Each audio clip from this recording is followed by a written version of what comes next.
It was a revenge game of sorts for him. Moussa Cisse, man, 13 points, 11 rebounds, 3 blocks, only 2 fouls, by the way. Loved it. In 20 minutes, he made the biggest impact on the floor when it came to Saturday. And it earned him the player of the week in the American Athletic Conference. So shout out to Moussa Cisse. I thought that was a very, very good, as you have termed it, clapback game at Ole Miss, at Chris Beard, and at that whole program in general. Well, the funny part is I didn't term it a clapback game. Moussa Cisse termed it a clapback game. That's his statement that he gave. He said to us, he said to me before the game and after the game, he said, this was my clapback game. He told me after the game, clapbacks don't have a time frame, bro. I was like, oh. because like let's not forget, he came into his time at Ole Miss and was injured and didn't get a chance to really get his footing there. And because he was injured, because he didn't get a chance to really get his footing there, they basically said, hit the road, Jack, like get out of here, basically. And I know Chris Beard liked to say that it was his decision to leave. I don't know if that was necessarily true. I do think that Moussa didn't feel comfortable there. And I think he was ready to get home. He talked about it in the post-game press conference. He said, Memphis is my home, man. I was just coming home. And even prior to the game, Gabe, the level of intensity and locked inness on his face was very apparent. And it was very clear, man, he was trying to make a statement in this game, and he very clearly did. Yeah. The Chris Beard comments about like business decision. That's why Moussa Cisse left. Dog. No, that's not what happened. You didn't give him an opportunity, and you weren't going to pay him because he was hurt. It's like, it doesn't seem all that complicated for him to. It felt like Chris Beard at the podium was spinning a lot of.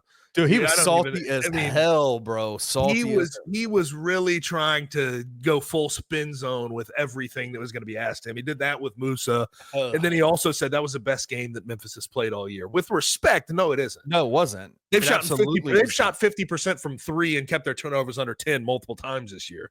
I'd say the UConn game where they responded in Maui, went to overtime, still won, goes up there. The Clemson game where they're on the road, go to overtime, still respond and win by 5. Those are the games I would point to. Ole Miss, where do you rank that as far as performances? Probably what, 4 or 5? 4 or 5, probably. I mean, they beat their ass, but it wasn't like they didn't just like drastically play this out of mind game, which is kind of what he was insinuating. Yes. Like the Memphis was emotionally. They won't play that well again. Sort of the idea. Oh, that's the best game they'll play all year. Come on. It felt like how we and this is why I think it rubbed me the wrong way, because it felt like the way we describe games like Memphis versus Tulane, when they start putting out like, it's a t-shirt game, fill up the bowl, come and take this. Yeah. It's the Super Bowl. The way he was insinuating it was like this was Memphis's Super Bowl, and they came out and it meant something, but it also means something to Ole Miss, man.